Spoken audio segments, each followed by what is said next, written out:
Au nom du Père, du Fils et du Saint-Esprit. Amen. La paix de Jésus soit dans votre maison, sa paix et sa joie. J'espère que vous allez bien, que vous êtes dans la paix et la joie de Jésus. Alléluia. Pardon.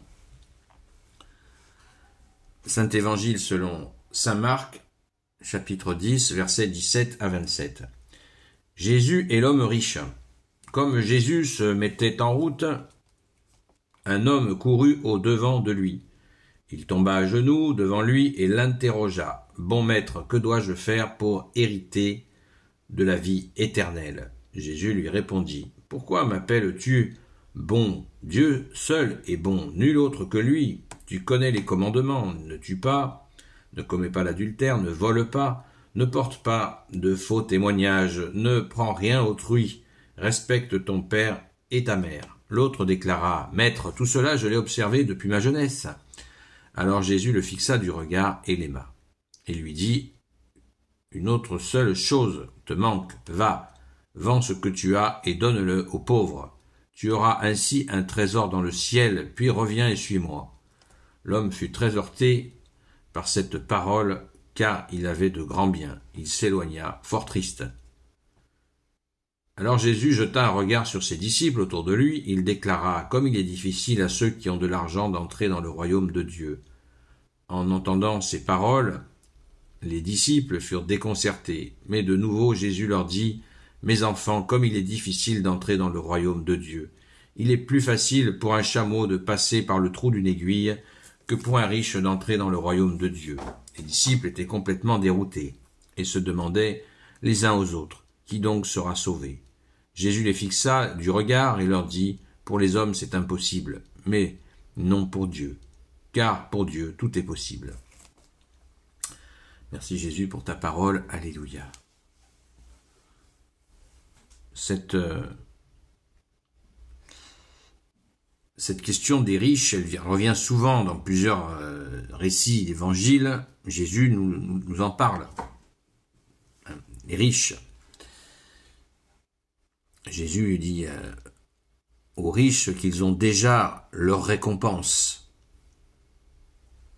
Jésus nous dit, et c'est ça, c'est ce fameux, nous parle de ce trésor. N'amassez pas des trésors sur terre, amassez des trésors dans le ciel, en nous donnant la parabole de celui qui, après une immense récolte, décide de faire abattre ses greniers pour en construire de nouveaux et stocker tout son blé et ainsi pouvoir vivre tranquillement de ses biens en mangeant, buvant, festoyant, et un ange vient lui annoncer qu'il va mourir, donc il ne profitera pas de cet argent amassé. Donc, sans cesse, là où est ton cœur, là aussi est ton trésor. Va, vends ce que tu as, donne-le aux pauvres, tu auras ainsi un trésor dans le ciel, puis reviens et suis-moi. Cette notion ça ne veut pas dire qu'il faut que tout le monde devienne pauvre et que automatiquement le pauvre a ce trésor. Il y a bien des pauvres qui n'ont pas ce trésor dans le cœur. Jésus ne nous fait pas une systématique en disant que le pauvre a automatiquement, c'est pas automatique. C'est pas automatique. On le sait. Mais que l'accumulation de biens matériels, d'ailleurs, il y a des gens qui ne sont pas forcément très riches, qui accumulent des objets dans notre société matérialiste, c'est catastrophique. Et cela conduit souvent à l'athéisme, l'oubli de Dieu complet. Parce qu'il n'y a qu'à voir, vous allez vous asseoir un quart d'heure sur un parking de supermarché ou de différents magasins avec tout un tas de produits inutiles, vous voyez le flot humain qui y va. C'est impressionnant, montrant que les objets, qu'on soit riche ou pas riche ou moyen ou tout ce qu'on veut, il y a une attirance, c'est une forme d'idolâtrie. On sait très bien que ces objets ils vont finir dans un tiroir, un placard très rapidement, et ça n'apporte rien. Il aurait mieux fallu, comme dit ce saint dont j'ai oublié le nom, désolé, qui dit « Apprenez à désirer ce que vous avez ». Voilà, apprenons à désirer ce que nous avons. Merci Jésus de nous y aider, de ne pas être sans cesse dans l'attente d'autre chose. Et ce riche, il est déçu. Il est déçu parce qu'il voyait en Jésus le maître qui allait lui offrir cet accès au royaume des cieux sans faire d'efforts. Alors que nous sommes invités à faire des efforts pour justement... pourquoi Jésus le choque? Pourquoi Jésus le choque? Très simplement, comme Jésus nous choque souvent pour nous faire progresser, pour faire progresser notre conscience. Et là, il s'en va fort triste, parce qu'il pensait obtenir, en se mettant à genoux, il pensait obtenir de Jésus une grâce particulière, puisqu'il l'a demandé. Il l'a demandé. Que dois-je faire pour hériter de la vie éternelle? Jésus lui donne le voyant. N'oublions pas que Jésus sonde les cœurs et les reins. Jésus le voit. Et il lui dit immédiatement qu'il a à prendre de la distance avec ses biens. Et du coup, même s'il ne va pas le faire, même s'il ne suit pas Jésus, eh bien certainement qu'il va réfléchir. Et qu'à l'avenir, peut-être qu'il il donnera plus facilement. Il donnera plus facilement aux gens quelque chose. Notamment aux pauvres, comme Jésus l'a préconisé. Et ça lui aura permis de faire un grand pas. Parce qu'une fois que la tristesse sera passée, il va réfléchir. Et là, peut-être que justement, Jésus lui a déjà posé dans son cœur quelque chose qui va l'aider à progresser. Vous voyez? Là, il est triste sur le coup. Mais il faut espérer, on peut imaginer aisément qu'il va se ressaisir, puisque quand Jésus dépose quelque chose, ça fait son chemin, il a rencontré le Fils de Dieu. C'est énorme. Donc, on peut imaginer aisément qu'il va cheminer. Et enfin prendre de la distance avec les biens matériels et trouver de la joie à venir en aide à des pauvres. On se souvient que Jésus a vécu dans la région d'Israël la plus pauvre de l'époque, avec la Sainte Vierge et le grand Saint Joseph. On ne l'oublie pas. C'est très important à comprendre. Jésus a côtoyé les pauvres et les riches, mais son enfance et toute sa première jeunesse, il l'a vécu avec des pauvres. C'est très important, parce que Jésus a vécu cette condition, donc il sait de quoi il parle. Et il sait bien que les pauvres n'ont pas tous ce trésor dans le cœur. Il le sait parfaitement. En plus du fait que Jésus, tu sais tout, puisque tu sondes les cœurs et les reins.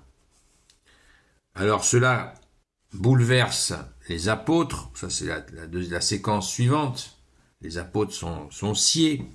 Alors Jésus leur explique cette distance, il donne l'exemple de la fameuse porte de l'aiguille, où les chameaux, quand ils rentraient en Jérusalem, pour les marchés, remplis d'objets de vente de toutes sortes, de produits, y compris les produits alimentaires, quand ils passaient par la porte de l'aiguille, une des portes, paraît-il, de Jérusalem, comme elle était très étroite, cette porte, et assez basse, les chameaux, ils devaient enlever tous les pactages, les marchands devaient enlever tous les pactages des chameaux, les passer à main d'homme, les pactages, et les remettre sur les chameaux, à faire passer les chameaux et les recharger les chameaux pour rejoindre le marché.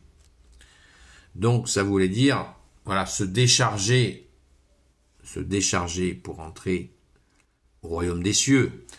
On a une parabole connexe quand Jésus dit la porte qui mène à la perdition est très large et la porte du royaume des cieux est étroite. C'est le symbole du bâton que porte l'évêque. L'évêque a un bâton avec un petit enroulement autour le bâton, c'est le bâton du berger, que tu es Jésus, et le petit cercle à peine fermé, légèrement ouvert, pardon, c'est la porte du paradis qui est étroite. Alors malgré ces explications, les apôtres sont à nouveau sciés. Ils sont, il nous est pas dit le mot scié, pardon. Il dit les apôtres sont complètement déroutés. Ils sont de déroutés à complètement déconcertés. Verset 24 et verset 26, complètement déroutés. Donc là, ils en peuvent plus, les apôtres, ils comprennent plus. Qui donc sera sauvé, crie-t-il à Jésus. Et il nous est dit au verset 27, Jésus les fixa du regard et leur dit, pour les hommes c'est impossible, mais non pour Dieu, car pour Dieu tout est possible. La fameuse miséricorde. Est-ce qu'on doit ne rien faire ou faire tout ce qu'on veut en attendant la miséricorde? Oh, la miséricorde viendra, je fous rien. Ben non, ça marche pas comme ça. La miséricorde ne s'achète pas. Elle est offerte aussi en fonction de nos efforts, ce qui est tout à fait juste. Merci Jésus d'être la justice. Donc, tout est possible. Certains en font des raccourcis en disant je fais n'importe quoi. Avec mon argent, je m'en fous pas mal. Je fais ce que je veux, j'ai de l'argent. Et puis, de toute façon, à la fin, j'aurai la grâce. Ben non, ça marche pas comme ça. S'il y en a qui veulent jouer, vous pouvez jouer si vous voulez, il n'y a pas de souci. Mais moi, je pense, c'est certain que ça ne marche pas comme ça. Et heureusement que ça ne marche pas comme ça. La miséricorde est une affaire de relation avec chacun d'entre nous et chacune d'entre nous, et elle nous est donnée. Eh bien, c'est la grâce. C'est un mystère. Merci Jésus. Gloire éternelle soit au Père et au Fils et au Saint-Esprit, maintenant et toujours, et pour l'éternité. Amen. Ô Jésus, toi qui peux tout et qui portes tout, toi le Sauveur, toi l'Emmanuel, je te confie toutes celles et ceux qui regarderont cette vidéo, ainsi que leurs proches, selon ta seule volonté, ô Jésus. Sainte Marie, Reine des cieux, toi l'Immaculée Conception, toi qui écrases le serpent, toi qui as la lune sous tes pas, toi notre Mère, Notre-Dame, Grand Saint Joseph, toi le juste et le saint, toi le sage, toi la terreur des démons, toi le saint gardien de la Sainte Église catholique, apostolique, Sainte Marie-Madeleine, et vous tous les saints et saintes, amis de toi Jésus. S'il vous plaît, je vous confie toutes celles et ceux qui regarderont cette vidéo, ainsi que leurs proches, selon ta seule volonté, ô Jésus. Le direct reprend à 20h ce soir. À très vite.